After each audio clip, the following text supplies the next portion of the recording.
Yes, brother, you're most welcome. Okay, my name is Kofi Abrifa Clement. I'm a senior high school graduate.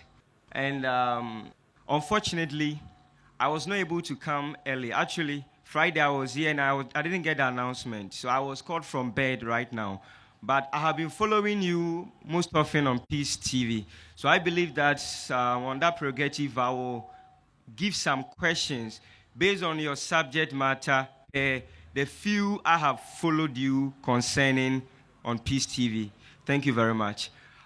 First of all, I looked and I know that the topic you brought forth was Muhammad in view of the Bible, like Muhammad as written in the Bible. And you have listened to you most often and you have asked for a very simple, straightforward scripture that confess the Godship of Jesus Christ. And you've even said that if you are convinced, you are going to be a Christian. I'm also here with the all genuineness of heart that if your answer also comes and satisfies the questions, I also becomes a Muslim.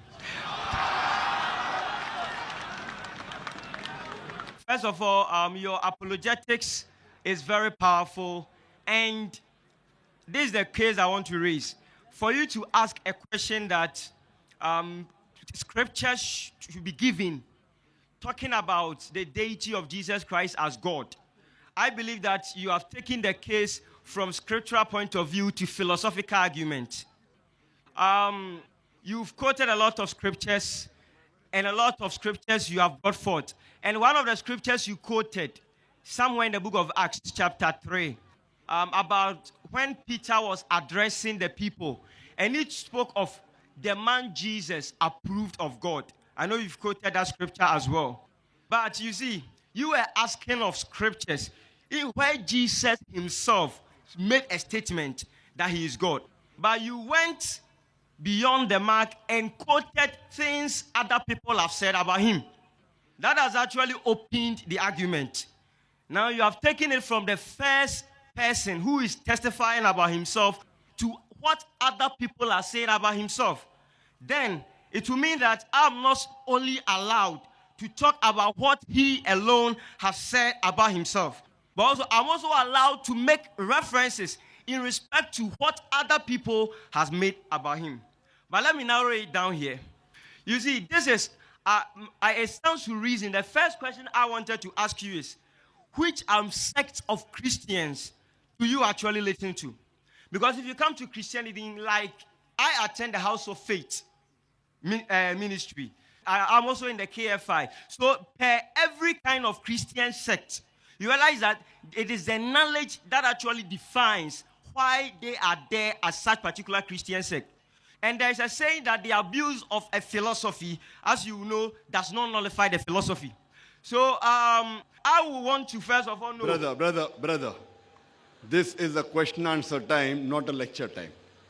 If you heard the rules and regulations very clearly, the question should be posed in 2 or 3 sentences. If it's more than that, it's a short speech. The speech is over.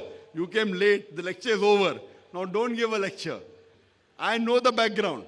You have already spoken for 2-3 minutes. You already spoke 10-20 sentences. And yet you have not posed the question. Question should have a question mark. I have read many Christian Bibles. King James Version, New International Version, Jehovah's Witness, Douay Version, many. You ask the question. Simple question, 2 or 3 sentences should have a question mark. That's it. Pose your question. No salute, question. Thank you. Most welcome. For the question mark, I know I can't write it, but I know I'll pose it. But the case is this. When Jesus talks about the Spirit, he said that he's going to send as comforter, someone just like him, according to what he said in the book of John. Now, if you read the book of John chapter 20, verses number 22, the Bible said he came and he breathed upon them and said, receive ye the Spirit. I've heard that you said that the Holy Spirit was there before. But this is how we understand it in our dogma. The case is like you being a mathematics teacher. I know you are capable. You being a mathematics teacher, you have a lot of topics you can teach. You can teach binomial, polynomial, but all of them is under mathematics. Brother, do you understand English? Yeah. 2 or 3 sentences. You have come here to give a speech. I think you're a teacher. Don't give a lecture here. 2 or 3 sentences with a question mark. You don't have to write your question. What is your name? It's a question mark. It's a question. I cannot write. I cannot see. Simple. If you don't ask a question, I'll give another person a chance. You are wasting your time and wasting everyone's time. Pose a question. All you're wasting time. I am being very kind. Don't test my patience. I love you, brother. I love you. I love you. Jesus Christ, peace be upon him, said, seek ye the truth and the truth shall free you. You want to go around the bushes, words, without question. If you want to preach, you can hire this hall tomorrow and give an advertisement. People will come to listen to you, those who want to come. Don't waste. There are about 10,000 people here. Don't waste the time, please. Don't cause harm to all these people. They have come to listen to me, not to you. You pose a question, I'll give the reply. Only 2 or 3 sentences. If you pose more than 2 or 3 sentences, I will go to the next questioner. Don't say anything extra, please. Start. So, So, in John 20:22, he said, receive ye the Spirit. So those who were there at that time received. So I want to know why you think it goes beyond that point to the Prophet Muhammad. Thank you. brother asked a question in John 20:22. Jesus Christ, peace be upon him, said that receive ye the Spirit. But this is not talking about the comforter is different, Spirit is different. Receive ye the Spirit, that means the Spirit was there. This is another verse of the Bible. I didn't quote John chapter 20, verse 22. I quoted Gospel of John, chapter number 14, verse number 16. I will pray to the Father to send you a comforter who will abide with you forever. Gospel of John, chapter number 15, verse number 26. But when the comforter will come, who I will send from my Father, he will show you things to come. He shall testify me. Gospel of John, chapter number 16, verse number 7. Nevertheless, I tell you the truth. It is expedient for you that I go away. For if I go not away, the Comforter will not come. For if I depart, shall I send him. You have gone to Gospel of John, chapter 20. I am quoting Gospel of John, chapter 14, chapter 15, and chapter 16. You are going to chapter 20. What are you talking? Gospel of John chapter 20 is talking about the Spirit. I'm not talking about the Holy Spirit. I'm talking about Comforter. Holy Spirit is not Prophet Muhammad, peace be upon him. The Comforter is Prophet Muhammad, peace be upon him. Did you hear my lecture?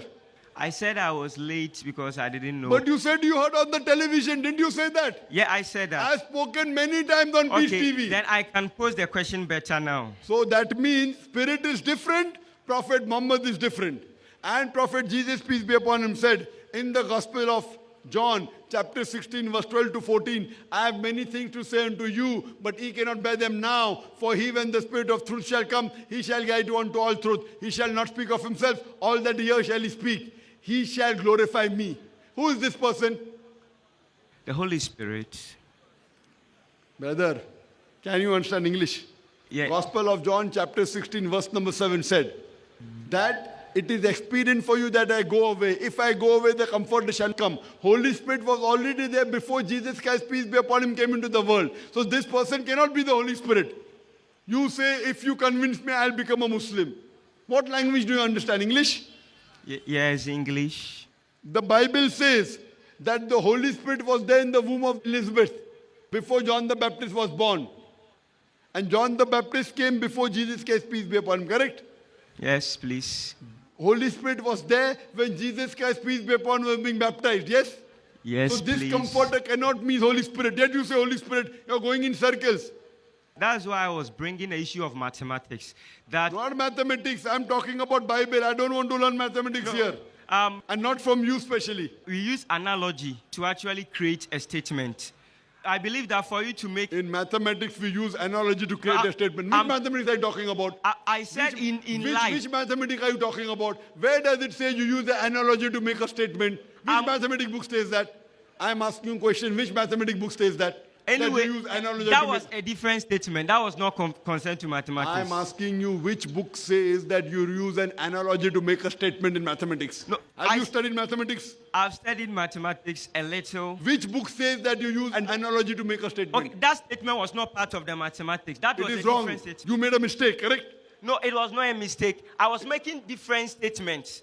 You said in mathematics you use an analogy They were not to make joint a statement. statement. You do not do it in mathematics. You made a mistake, yes or no? Please, they were not joint statements. It was like You making. said in mathematics to use an analogy to make a statement. Sir, Is it right or is it wrong? Sir, in language, we are not able to apply comma and full stop, so you may not have known. But I was not making the same statement. I was like answering the second question you asked when I talked about mathematics.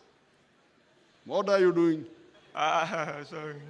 There's no comma. When you speak, it is understood whether comma is there or not.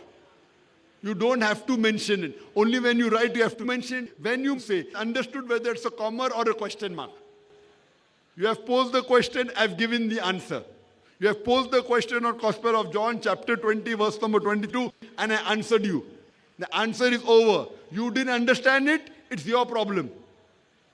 You asked the question on Gospel of John, chapter 20, verse 22. I gave you the answer. That is the Holy Spirit. It is not Prophet Muhammad, peace be upon him. Prophet Muhammad, peace be upon him, is the comforter in which I gave the talk. If you want to know more, you go and hear my lecture on the YouTube, Muhammad Sallallahu Alaihi Wasallam and the Bible. And then when you finish, then you can write to me on the email. Okay, brother? Thank you.